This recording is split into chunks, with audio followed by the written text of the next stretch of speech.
Tülay'dan Örgüler YouTube kanalıma hoş geldiniz. Bugün bu güzel modelin yapımını anlatacağım. Şöyle gördüğünüz gibi ajurlu güzel bir model. İpim şöyle ince bir ip, kullandığım ip. Şöyle göstereyim. Şişlerim 3,5 numara.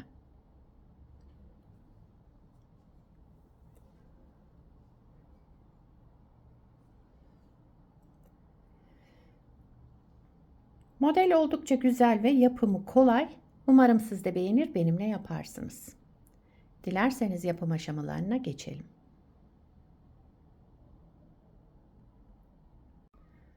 İlmeklerimizi alarak başlayalım. Bu model için ilmek sayısı 2 ve 2'nin katları. Yani her model 2 ilmekten oluşacak. Çift sayıda olması gerekiyor. Yapacağımız örgüye göre de ilmek sayımızı bu şekilde ayarlayacağız. Modelimizi tam denk getirerek kurabiliriz. Şöyle ilmeklerimi tamamlayıp geliyorum. İlmeklerimi çıkardıktan sonra bir sıra düz ördüm. Örgümün ön yüzüne geçmek için şöyle bir sıra zemin hazırladım.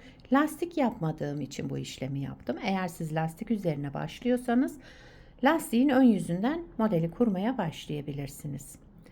Modelimiz 4 sıradan oluşuyor. Hep bu 4 sıranın tekrarını yapacağız. Şimdi birinci sıra ön yüzündeyim. Kenar ilmeğinden sonra bütün ilmeklerimi düz örüyorum.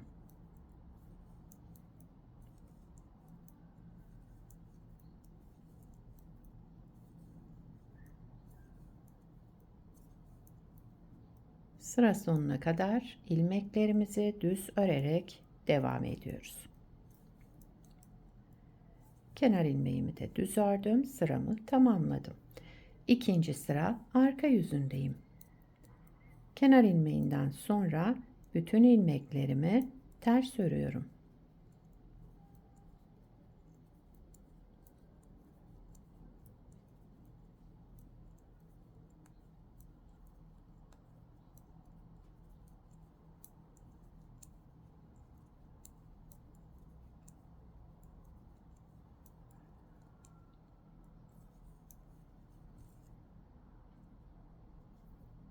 Üçüncü sıra ön yüzüne geçtim. Kenar ilmeğinden sonra şu şekilde bir artırma yaptım. Sıradaki ilmeğimi örmeden aldım. İpim arka tarafta. Bir sonraki ilmeği ters ördüm. Örmeden aldığım ilmeği ters olan ilmeğin üzerinden geçirdim, bıraktım. Bir ilmek artırma yaptım. Bir ilmek örmeden aldım. İpim arka tarafta. Bir sonraki ilmeği ters ördüm. Örmeden aldığım ilmeği de ters ördüğüm ilmeğin üzerinden geçirerek bıraktım.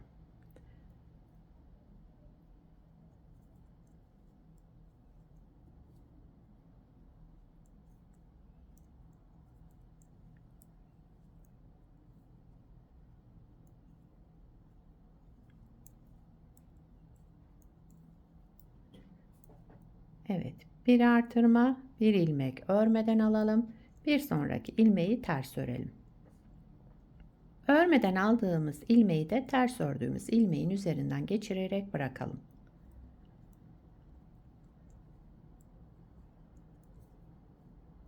Daha sonra kenar ilmeğimi düz ördüm. Üçüncü sırayı tamamladım. Dördüncü sıra arka yüzündeyim. Kenar ilmeğinden sonra bir ilmek artırma yaptım bu şekilde. Sıradaki iki ilmeğimin ikisini bir alarak ters ördüm. Tek ilmeğe düşürdüm. Önce bir artırma yaptım. Daha sonra bu iki ilmeğimi ters örerek kestim. Bir artırma, iki ilmeği ters örerek keselim, tek ilmeğe düşürelim. Dördüncü sıra arka yüzünde bu şekilde devam ediyoruz.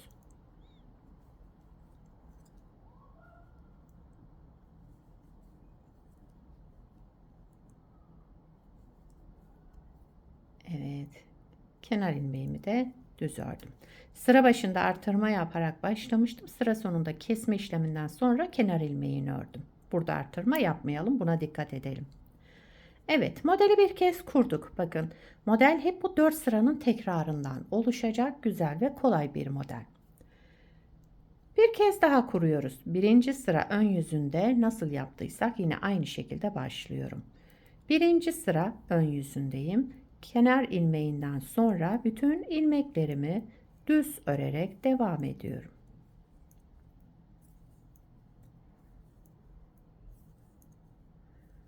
Şöyle hızlı bir şekilde örüyorum.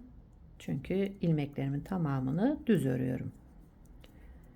Evet, sıramı düz örerek tamamladım.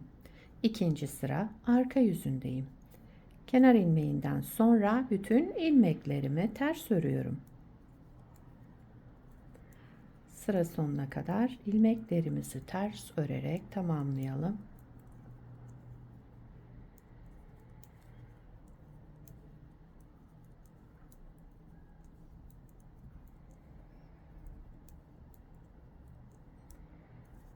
Kenar ilmeğimi düz ördüm.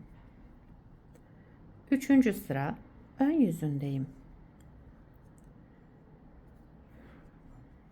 Kenar ilmeğinden sonra şu kenar ilmeğini biraz sıkı tutun, yoksa esneme yapıyor bu kenarlar. Şu şekilde bir artırma yaptım kenar ilmeğinden sonra, daha sonra bir ilmek örmeden aldım. Bir ilmek ters ördüm. Örmeden aldığım ilmeği ters ördüğüm ilmeğin üzerinden geçirerek bıraktım.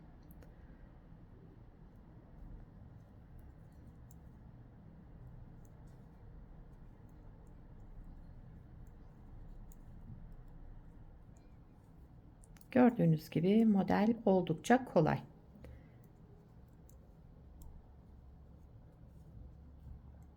Bir ilmek artırma, bir ilmek örmeden alalım. Daha sonra bir ters, örmeden aldığımız ilmeği de ters ördüğümüz ilmeğin üzerinden geçirerek bırakıyoruz.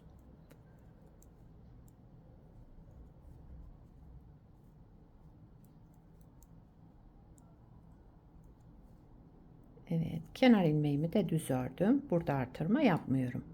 Dördüncü sıra arka yüzündeyim. Kenar ilmeğimi sıkı bir şekilde örmeden aldım. Daha sonra şöyle bir artırma yaptım. Sıradaki iki ilmeğimi ters örerek kestim. Tek ilmeğe düşürdüm. Önce bir artırma, daha sonra iki ilmeği keserek tek ilmeğe düşürelim.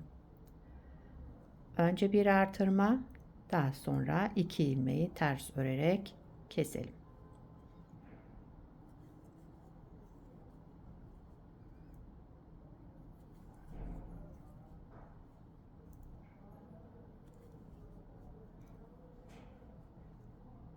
Evet, sıramızı tamamladık. Şu şekilde şöyle. Daha sonra kenar ilmeğimi düz ördüm. Modeli iki kez kurduk. Model böyle devam ediyor hep. Şöyle birinci sırada ne yaptıysak aynısını yaparak üçüncü modeli de kurabiliriz. Bu şekilde devam edecek. 4 sıranın tekrarından oluşan güzel ve kolay bir model. Diğer parçamı tekrar gösteriyorum. Modelin ilerlemiş hali de böyleydi. Başta gösterdiğim gibi. Arka yüzü de şöyle. İstediğiniz örgüde kullanabilirsiniz bu modeli. Özellikle de yazlık, mevsimlik örgülerinizde de kullanabilirsiniz. Çünkü ajurlu bir model. Ona göre de iplerinizi tercih edersiniz. İnce iplerle de etol şal yapımında kullanabilirsiniz. Evet. Beni buraya kadar izlediyseniz bir beğeni yapmayı, yorum yapmayı, beni desteklemeyi unutmayın. Bir sonraki videoda görüşmek üzere. Hoşça kalın.